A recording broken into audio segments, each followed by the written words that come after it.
President Trump offering his full support to his Attorney General Pam Bondi, inviting her to attend a soccer match in New Jersey today.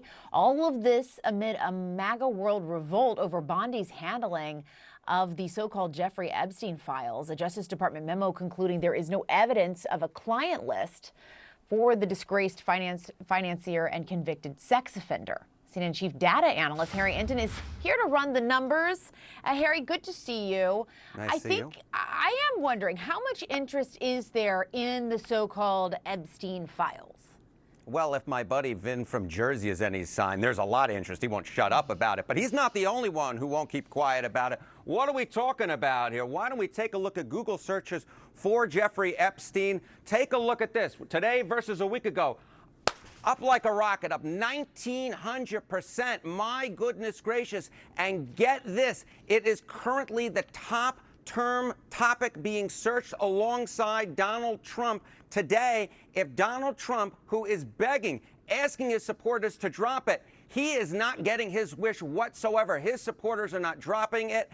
Interest in this story is at basically an all-time high. And of course, this is such an interesting story because it is one that unites different parts of the far right. It's one of the few stories that actually brings together folks like Steve Bannon and Elon Musk. They all are wondering what the heck is going on here. And at this particular point, Donald Trump has not figured out a way to solve this problem and quell the problem on the right side of his base. So put this interest into perspective when you compare it to other news stories this week. Yeah, okay, so we're talking about right now Google searches for Epstein. What about some other big stories this week? You know, take a look here. Again, we're looking at Google searches today. Get this, searches for Epstein have been, get this, 4 times higher than they are for Grok. Of course, Grok, the whole thing, that of course is part of X, went off on its own, the AI, and started throwing out anti-Semitic stuff, talking about Hitler and all that jazz. But interest far higher for this particular topic than there is, in fact, for Grok, much higher for, of course, Epstein. And then for tariffs, which, of course, have very much been in the news. Get this, searches for Epstein today have been 7.6 times higher. So interest for the Jeffrey Epstein story through the roof, Jessica. And what's the feeling around if Trump will actually release any more information, any more files this year? Yeah, so, you know, we can go with the conventional wisdom. We can look at the betting markets, and I think this is part of what's going on, is that a lot of folks are saying, you know what, he's not going to release any more files. The Trump administration's not going to release any more files. Get this, Trump releasing more Epstein files in 2025, according to the betting markets. You go 2 months ago, it was 40%. You go a month ago, it was 39%. Now it is just 21%. So the MAGA base is hoping that there'll be more files to be released. But at this particular point, neither they nor the betting markets, in fact, believe there'll be any more files to be released. And that, of course, is a problem for Donald Trump based upon what we've seen from the MAGA base over the last 24, 48, and 72 hours. Yeah. All right. So you talk about betting. I want to ask you about some questions around how the Republicans' legislation that was just signed into a law by the president might impact the gambling and sports gambling industry. How big has that become here in the United States? Yeah, you know, there was essentially a way that you'd write off losses would be very difficult for professional gamblers. They really hate this bill. And more than that, I would say the gambling industry at large doesn't like this because it has become such a big industry. I mean, my goodness gracious, legal sports betting revenue, you go back 8 years ago, it was $261 million. Look at where we are today. It's a $5.5 billion industry, sports gambling alone. So we're talking about a tremendous industry with a lot of money at stake, Jessica. Yeah. And how much have Americans at large embraced gambling? Yeah, I think that this is sort of the key giveaway, right? It's not just gamblers who have embraced gambling. What are we talking about here? Pro sports gambling or betting should be legal. You go back to 2006, it was 42%.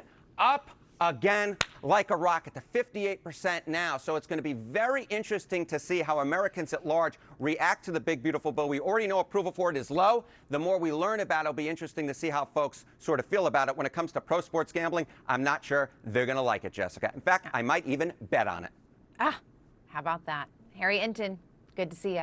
The president is having to stand by his attorney general because this outrage continues within the MAGA base over the Jeffrey Epstein case. Over the weekend, Trump posted a lengthy defense of Pam Bondi, asking, "What's going on with my boys and gals?" Going after Bondi, adding, "I don't like what is happening." Bondi's facing growing pressure over her call to keep Epstein files sealed after promising to release more. Now listen to how she's being talked about at the conservative Turning Points conference in Tampa. I don't think he realizes how much she's humiliated the administration. This is a self-inflicted wound. She caused it. Again, I have nothing against Pam Bondi, but if you want to look for the villain in this story, we have found her. She is the person who's she's either lying now or she was lying then. So the cracks are growing in the MAGA base, also hitting the leaders of the FBI. You have Deputy Director Dan Bongino reportedly threatening to resign over Bondi's handling of the case. And Trump, meanwhile, says, look, there's nothing to see here. Oh, I think so. I did. I spoke to him today. Dan Bongino, very good guy. I've known him a long time. I've done his show many, many times. And he sounded terrific, actually. No, I think he's in good shape. Group chat is back. Over the weekend, I was watching the kind of meltdown on X, which is very much the heart of the Epstein conspiracy amplification machine. I just made that up. But it's where you're going to see the people talking about it who care about it.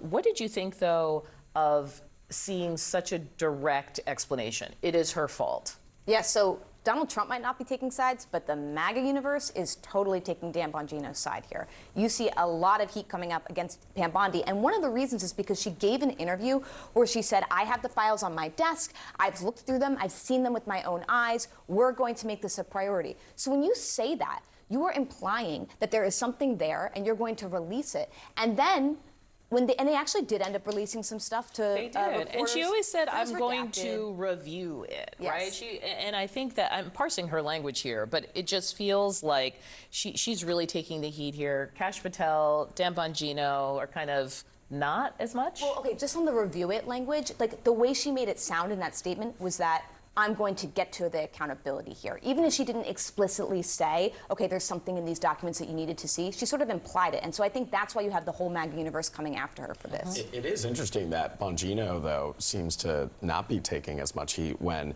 yes, they've been pointing to those comments by Pam Bondi, but in many ways, Pam Bondi is trying to contain a political sort of firestorm that Bongino also ignited through his podcast, talking about the Epstein files as well during the campaign as well. And now you have him in actually a law enforcement position in government, now seeing the result of fanning the flames of a conspiracy. Now you have the backlash that comes with trying to assert reality to this base. Let me just play really quickly. Our Donnie O'Sullivan was in Tampa and he started asking around, and here's what people told him.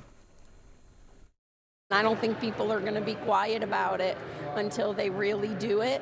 But who knows if we'll ever know the true story. I think that if they don't release the Epstein files, whatever J.D. Vance says then is irrelevant because it's like everybody's going to take it as like a lie because of what Donald Trump did.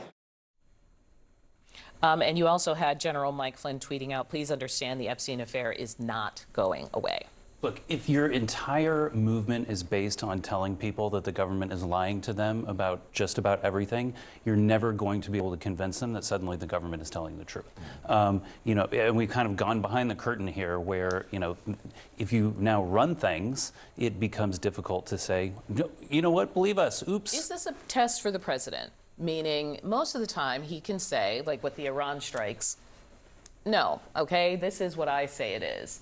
Is that going to happen here? No, the groundswell is too big. People really want accountability here. And the reason being this idea that there's a deep state, right? That there's government coordinating with billionaires to cover things up. That has been a huge part of the MAGA base's messaging and beliefs for so many years predating this term. I don't think Donald Trump is just going to be able to sweep this under the rug. I do think eventually it'll pass and we'll move on to some other conspiracy. But in the meantime, this is what's hot in MAGAverse right now, and it's very bad for Pam Bondi. Is there other red meat that they can be thrown? Meaning, do you think there's going to be another controversy that will appear this week? Well, I think it will be interesting to see, does it ever metastasize past her and move to Trump, because he gets very angry when the word Epstein is spoken now.